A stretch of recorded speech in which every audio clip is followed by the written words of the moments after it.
আসসালামু আলাইকুম সবাইকে। HTML এর ভিডিও টিউটোরিয়ালের আজকের পর্বে সবাইকে স্বাগতম। আমরা গত পর্বগুলোতে HTML এর basic syntax, head tag, title tag এবং বডি ট্যাগ এগুলো জেনেছিলাম। পাশাপাশি হচ্ছে হেডিং এবং প্যারাগ্রাফ ট্যাগ এগুলো নিয়ে জেনেছিলাম। আজকের পর্বে হচ্ছে আমরা অর্ডারড এবং আনঅর্ডারড ট্যাগ এগুলো সম্পর্কে জানবো।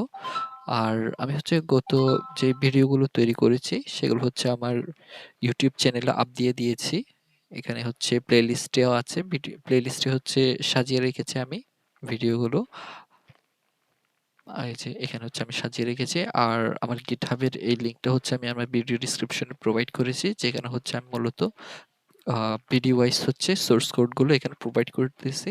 আর এখানে গিয়ে হচ্ছে যেকোনো ভিডিওর নাম্বারের সাথে এখানে নাম্বারটা ম্যাচ করে ওই ভিডিওর সোর্স কোডটা পাওয়া যাবে। তো বেশি কথা না বলে আমি শুরু করি আজকের টিউটোরিয়াল। তো এগুলো হচ্ছে আমরা গত পর্বে দেখেছিলাম হেডিং টেক এবং প্যারাগ্রাফ টেক।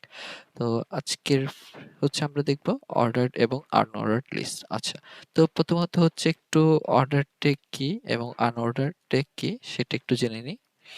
তো আমরা হচ্ছে অনেক সময় বাজারে গিয়ে থাকি, যেখানে হচ্ছে আমরা যাওয়ার সময় কি করি, একটা কাগজে হচ্ছে লিস্ট ডাউন করে রাখি যে আমাদের কি কি লাগবে। অনেক সময় দেখা যায় যে আমরা 1 2 3 4 এভাবে পয়েন্ট পয়েন্ট করে লিখে রাখি, অথবা হচ্ছে আমরা পরীক্ষায় কি কি আসবে না আসবে ওটা যদি একটা লিস্ট ডাউন করি, সেক্ষেত্রে হচ্ছে আমরা 1 2 3 4 ওভাবে হচ্ছে একটা লিস্ট ডাউন করি, অথবা হচ্ছে বুলেট পয়েন্ট দিয়ে হচ্ছে আমরা লিস্ট ডাউন করি। এই যে এভাবে হচ্ছে একটা লিস্ট ডাউন করার প্রক্রিয়া, এটা হচ্ছে HTML ও আছে। তো 1 2 3 4 এভাবে লিস্ট ডাউন করাটাকে হচ্ছে বলা হয় অর্ডারড লিস্ট, এবং বুলেট পয়েন্টের মাধ্যমে লিস্ট ডাউন করাটাকে বলা হয় হচ্ছে আনঅর্ডারড লিস্ট। তো এখন হচ্ছে আমরা প্রথমে দেখব অর্ডারড লিস্ট ওই ট্যাগটা নিয়ে। তো অর্ডারড লিস্টের জন্য আমি হচ্ছে একটু কমেন্ট করে দিই যাতে হচ্ছে এটা বুঝতে সুবিধা হয়। ORDER list. তো এখানে হচ্ছে আমরা অর্ডার লিস্টটা দেখব। তো অর্ডার লিস্ট লেখার ক্ষেত্রে হচ্ছে যে ফরম্যাটটা মেনটেন হয় সেটা হচ্ছে একটা ট্যাগ আছে যেটার নাম হচ্ছে OL। তো এটা দিয়ে বোঝায় হচ্ছে অর্ডারড লিস্ট, এবং এটার মাঝে হচ্ছে আরেকটা নেস্টেড ট্যাগ আছে। আচ্ছা, এখানে হচ্ছে আমরা যখন ট্যাগের ভিতরে ট্যাগ লিখি তখন হচ্ছে সেটা নেস্টেড ট্যাগ হয়ে যায়। ঠিক একইভাবে OL হচ্ছে আরেকটা ট্যাগ নেই যেটা হচ্ছে LI। তো এটা হচ্ছে মূলত লিস্ট। এটা বোঝানোর ক্ষেত্রে এটা বোঝানোর জন্য LI এই ট্যাগটা বোঝানো হয়। তো এখানে যদি আমি 1 লিখি এবং আরেকটা দিলাম সেটা হচ্ছে 2 লিখলাম। তো আমি যদি এখন ব্রাউজারে গিয়ে এটাকে একটু দেখি, সেক্ষেত্রে যে আমাকে এখানে 1 এবং 2 দেখাচ্ছে। তো এখানে 1 2 এখানে যে লিখলাম সেজন্য এখানে 1 2 এভাবে আসছে, এভাবে না, এটা না। তো আমি যদি এটাকে উপর নিচে করে দিই, সেক্ষেত্রে হচ্ছে দেখেন 2 টা 1, 2 এর ইয়াটা পয়েন্টটা 1 এবং 1 এর পয়েন্টটা হচ্ছে 2। তো এটা এই যে বাম পাশের এই সিকোয়েন্সটা অর্ডার লিস্টের ক্ষেত্রে এটা অলওয়েজ মেইনটেইন করবে। কিন্তু এটা হচ্ছে আমাদের টেক্সট যেকোনো কিছু হতে পারে এখানে। তো এটা গেল। তো এভাবে হচ্ছে আমরা মূলত অর্ডার লিস্টটা করে থাকি। তো একইভাবে হচ্ছে আমরা চাইলে আরো একটা বসিয়ে দিই 4 ডলি 3। তো একইভাবে হচ্ছে আমরা চাইলে আনঅর্ডার লিস্ট তৈরি করতে পারি। তো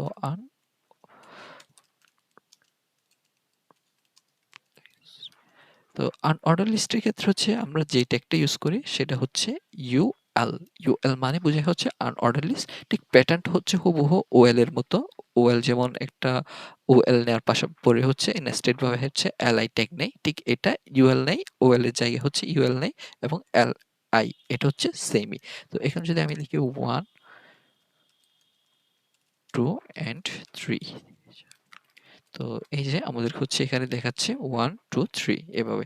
তো এটা হচ্ছে দেখেন বুলেট পয়েন্ট করে আসলো, সার্কুলার বুলেট পয়েন্ট, আর এটা হচ্ছে আমাদেরকে দেখালো 1 2 3 এভাবে করে। তো আমরা চাইলে যে এই যে আমরা মনে করেন ফর এক্সাম্পল 1, হ্যাঁ, এটার মধ্যে হচ্ছে আরো ৩ টা আনঅর্ডার্ড লিস্ট থাকবে। মানে হচ্ছে এটার মাঝে হচ্ছে নেস্টেড ভাবে আরো ৩ টা আনঅর্ডার্ড লিস্ট আমরা নিয়ে আসতে চাচ্ছি। তো সেক্ষেত্রে হচ্ছে আমরা কি করব? হ্যাঁ, সেক্ষেত্রে হচ্ছে যেটা করব আমি হচ্ছে একটু কমেন্ট করে নিয়ে আবার NES নেস্টেড লিস্ট। তো আমি এটাকেই কপি করে নিচ্ছি এখানে। এটাকে আমি কপি করে নিয়ে এখানে বসাচ্ছি।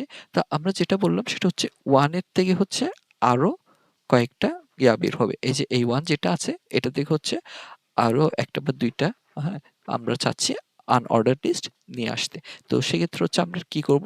এই যে এই জায়গাতে, হ্যাঁ, 1 এর পরে এই জায়গায় আমরা কি করব? UL। UL মানে কি আমরা জানি? আমরা জানি হচ্ছে UL মানে আনঅর্ডারড লিস্টকে ইন্ডিকেট করে। তো UL বসালাম। ঠিক একইভাবে হচ্ছে আমরা এখানে কি করব? li বসাবো। তো এখানে হচ্ছে আমি এখানে দিলাম, b দিলাম।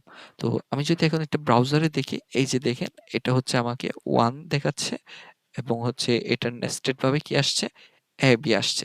মানে হচ্ছে এটার ভেতরে হচ্ছে এটা। তো যার কারণে হচ্ছে এটা একটু এদিক দিয়ে গ্যাপ নিয়ে এসে দেখাচ্ছে আমাদেরকে। আমরা চাইলে এই যে যেটা আছে অথবা b যেটা আছে এটার থেকে হচ্ছে আরো নেস্টেড লিস্ট বের করতে পারি। তো ফর এক্সাম্পল আমি হচ্ছে আরো একটা UL বের করব এখান থেকে। সেক্ষেত্রে হচ্ছে আমি যদি UL দেই এবং হচ্ছে এখানে দিলাম 1 li আচ্ছা অবশ্যই li দিতে হবে 1 এবং আরেকটা দিলাম হচ্ছে 2। তো এটা যদি আমি ব্রাউজারে দেখি এই যে এখন হচ্ছে আমাকে এটা একটু ডিজাইনটা চেঞ্জ হলো। তো এখানে হচ্ছে মূলত আমাদের নেস্টেড এর উপর বেস করে হচ্ছে এই ডিজাইনগুলো চেঞ্জ হয়ে থাকে। তো এ নাম্বারের ক্ষেত্রে হচ্ছে যখন আমরা UL ইউজ করব প্রথম নেস্টেড UL সেক্ষেত্রে হচ্ছে সার্কুলার মাঝখান দিয়ে ফাঁকা করে আসে। তো তারপর হচ্ছে আ এটার থেকে যখন আমরা আরেকটা নেস্টেড বের করব সেক্ষেত্রে হচ্ছে ওটা আমাদের এরকম স্কোয়ার শেপ করে আসে বুলেট পয়েন্ট গুলো। তো এগুলো আসলে মনে রাখার দরকার নাই। এগুলো খুব নেসেসারি মনে রাখতে হবে এমন না। এগুলো হচ্ছে আমরা জাস্ট বসালেই দেখতে পারবো। তো আমরা চাইলে এখান থেকে এভাবে ঠিক সেম আরো নেস্টেড বের করতে পারি। আমরা এই যে এটা আমরা কি করলাম? আ অর্ডার লিস্টের ক্ষেত্রে হচ্ছে নেস্টেড গুলো করে দেখিয়েছি। তো আমরা চাইলে হচ্ছে আনঅর্ডার্ড এর ক্ষেত্রেও জিনিসটা দেখতে পারি।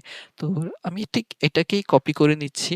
এটাকে কপি করে নিয়ে আমি জাস্ট এখানে যেই OL টা ছিল ওটাকে হচ্ছে আমি UL করে দিচ্ছি। তো আমরা দেখতেছি কি হয়। তো এখন যদি এই যে আমাদের হচ্ছে এটা চলে আসছে। তো ঠিক সেম এটার মতোই এটা যেরকম ছিল এটা হচ্ছে আমাদের নাম্বার দিয়ে ছিল মানে অর্ডার লিস্ট ছিল। এটা হচ্ছে আমাদের ডিস্ক দিয়ে আছে। যেটা মানে হচ্ছে আ যেটার থেকে হচ্ছে আমরা এই নেস্টেড গুলো পেলাম। তো আমরা চাইলে এখানে নেস্টেড হিসেবে আমরা এখন 1, 2 মানে হচ্ছে আমরা অর্ডার লিস্ট নেস্টেড এখানে নেস্টেড হিসেবে আমরা অর্ডার লিস্ট বসাতে যাচ্ছি। সেক্ষেত্রে আমি জাস্ট এগুলোকে চেঞ্জ করে দিচ্ছি। এটাকে এবং এটাকে অর্ডার করে দিলাম। এই যে সেক্ষেত্রে দেখেন এটা হচ্ছে আমাদেরকে কিভাবে আসছে এবং 1, 2 এবং বি এর থেকে হচ্ছে আমাদের আরো ২ টা নেস্টেড আসছে যেটা হচ্ছে 1, 2 এভাবে করে আসছে। তো এভাবে হচ্ছে আমরা চাইলে আরো নেস্টেড বসাতে পারি। এটা হচ্ছে আমাদের উপর। তো আর আমরা চাইলে আরো একটা কাজ করতে পারি। যেমন ধরেন হচ্ছে আমাদের এগুলো কিভাবে আসলো? এগুলো হচ্ছে সার্কুলার ডিস্ক হিসেবে আসছে। তো এটাকে যদি আমরা যে স্কোয়ার শেপ করতে চাই আরকি, এই যে এভাবে স্কোয়ার শেপ মানে এই যে প্যারেট এটাকে আমরা স্কোয়ার শেপ করতে চাচ্ছি। তো সেক্ষেত্রে হচ্ছে আমরা যেটা করতে পারি সেটা হচ্ছে অ্যাট্রিবিউট ইউজ করতে পারি। আচ্ছা অ্যাট্রিবিউট জিনিসটা কি? অ্যাট্রিবিউট জিনিসটা হচ্ছে এই যে এখানে হচ্ছে আমরা অনেকগুলো অ্যাট্রিবিউট দেখতে পারি। এটা হচ্ছে একটা অ্যাট্রিবিউট। তারপর হচ্ছে এখানে আছে হচ্ছে কার সেট এটা একটা অ্যাট্রিবিউট তারপর নেম ভিউপোর্ট এগুলো হচ্ছে এক একটা অ্যাট্রিবিউট তো অ্যাট্রিবিউট মূলত জিনিসটাকে এই যে ট্যাগ যেটা আছে হ্যাঁ আমাদের ইনিশিয়াল যেই ট্যাগটা আছে এটার মাঝখানে যা কিছু থাকবে এই যে এই মাঝখানে হচ্ছে যা কিছু থাকবে সেগুলোকেই বলা হয় হচ্ছে মূলত অ্যাট্রিবিউট। তো সিঙ্গেল ট্যাগ যেগুলো আছে ওগুলোর ক্ষেত্রে তো এখানেই বসে যায় এবং যেগুলো ডাবল ট্যাগ আছে সেগুলোর ক্ষেত্রে অ্যাট্রিবিউটটা বসে হচ্ছে স্টার্টিং ট্যাগের সাথে। ক্লোজিং ট্যাগে কিন্তু আমরা কোনো অ্যাট্রিবিউট বসাতে পারি না। মানে হচ্ছে এই জায়গাতে আমরা কোনো অ্যাট্রিবিউট বসাতে পারবো না। আমাদের এ ডাবল ট্যাগের ক্ষেত্রে হচ্ছে আমাদের অ্যাট্রিবিউটটা বসাতে হবে এই জায়গাতে মানে স্টার্টিং ট্যাগের ওখানে অ্যাট্রিবিউটটা বসাতে হবে। তো আমরা চাচ্ছি এখন কি এটাকে একটু আ এটার এই যে সার্কুলার যেটা আছে ওটা একটু চেঞ্জ করতে। তো ওটা যদি আমরা চেঞ্জ করতে পাই এখানে হচ্ছে আমরা একটা অ্যাট্রিবিউট বসাবো সেটা হচ্ছে স্টাইল। তো স্টাইল যখন একটা অ্যাট্রিবিউট বসাবো তো এখানে আমরা বলতে পারবো লিস্ট স্টাইল টাইপ। হ্যাঁ, এখানে কিন্তু আমাদেরকে VS কোডের সাজেশন দিচ্ছে। আমরা চাইলে ওই সাজেশন গুলো ইউজ করতে পারি। তো আমরা হচ্ছে এটা দিয়ে দেখি সার্কেল এটা দিলে এই যে সার্কেল দিলে হচ্ছে আমাদের এই যে অ্যাট্রিবিউটটা কিন্তু চেঞ্জ হয়ে গেল। আগে কিরকম ছিল? এই যে এরকম টাইপের ছিল একটু মাঝখানের আ ইয়াটা হচ্ছে ভরাট ছিল। এখন হচ্ছে ওটা একটু খালি হয়ে গেছে সার্কেল। তো এখানে হচ্ছে আরো অনেক ধরনের অ্যাট্রিবিউট আছে। আমরা চাইলে একটা করে ট্রাই করে দেখতে পারি আসলে এখানে কোনটা দিয়ে কি বুঝাই। এই যে আমাদের ডিফল্ট ভাবে হচ্ছে ডিস্ক এটা থাকে। এটা হচ্ছে ডিফল্ট ব্রাউজারের ডিফল্ট। আমরা চাইলে আরো দিতে পারি লো আলফা হ্যাঁ, এগুলো দিতে পারি। মানে হচ্ছে এখন আ লো আলফা এটা মানে হচ্ছে লোয়ার কেস অ্যালফাবেট। আমরা চাইলে হচ্ছে আরেকটা দিতে পারি লোয়ার গ্রিক মানে হচ্ছে লোয়ার কেসের গ্রিক মানে আলফা, বিটা, গামা এভাবে। তো আমরা আরো চাইলে রোমানও দিতে পারি। সেক্ষেত্রে হচ্ছে 1, 2, 3 রোমান হয়ে যাবে। তো এখানে একটা জিনিস সেটা হচ্ছে এই যে দেখেন এটা কি ছিল আমাদের আনঅর্ডারড হ্যাঁ? আনঅর্ডার ছিল, যার কারণে হচ্ছে এভাবে ডিক্স করে আসছিল ইনিশিয়ালি। তো আমরা এটাকে চেঞ্জ করে এখন রোমান করলাম। আমরা চাইলে কিন্তু আনঅর্ডারটাকে এরকম অর্ডার্ড এর মনে স্টাইল দিতে পারি 1, 2 গুলোকে। তো ওটা যাওয়ার জন্য এখানে বেসিক্যালি যেটা করতে হবে ডিক্স স্টাইল টাইপ সেটা করে দিতে হবে হচ্ছে ডেসিমাল। তো আমরা যখন ডেসিমাল করে দিব সেক্ষেত্রে হচ্ছে এটা এভাবে করে চলে আসবে। তো একইভাবে আমরা চাইলে এখানেও হচ্ছে যে অর্ডার লিস্ট যেটা আছে সেটাকেও আমরা চাইলে আনঅর্ডার লিস্টের মতো স্টাইল করে দিতে পারবো। সেক্ষেত্রে হচ্ছে এখানে ডিস্ক স্টাইল টাইপ এটা দিব। এটা দেওয়ার পর হচ্ছে আমরা কি বলতে পারি ডিস্ক এটা। তার মানে হচ্ছে আমাদের অর্ডারটা কেমন হয়ে গেল, এই যে দেখেন এটা কিন্তু একটা অর্ডার ট্যাগ, কিন্তু এটার ডিস্ক স্টাইল টাইপটা লিস্ট স্টাইল টাইপটা হচ্ছে আমাদের ডিক্স হয়ে গিয়েছে। তো একইভাবে আমরা চাইলে এখানে সবকিছুই হচ্ছে এভাবে একটু চেঞ্জ করতে পারবো যদি চাই। এই যে এই অ্যাট্রিবিউটের মাধ্যমে। তো এটা হচ্ছে একটা সিএসএস এর অ্যাট্রিবিউট। তো আমরা যখন সিএসএস যাবো তখন হচ্ছে এই অ্যাট্রিবিউটটাকে আরো ইন ডিটেইল জানবো। তো আজকের পর্যন্ত এতটুকুই। তো আমি হচ্ছে এই ভিডিওর সোর্স কোডটা হচ্ছে এখানে আপ করে দিব। যেটা হচ্ছে এখানে 3 হিসেবে পাবেন। তো এখানে চাইলে হচ্ছে আপনারা সোর্স কোডটা দেখতে পারেন। তো আমি ইনিশিয়াল সাজেস্ট করব পুরোটা হচ্ছে নিজে থেকে ট্রাই করেন। তারপর যদি কোথাও একটু বেঁচে যান সেক্ষেত্রে আমি বলব একটু গুগলের হেল্প নেওয়ার চেষ্টা করেন। এক্ষেত্রেও যদি আপনাদের ঝামেলা হয় সেক্ষেত্রে আমি বলব সোর্স কোডের হেল্প নিন। ওকে, আল্লাহ হাফিজ।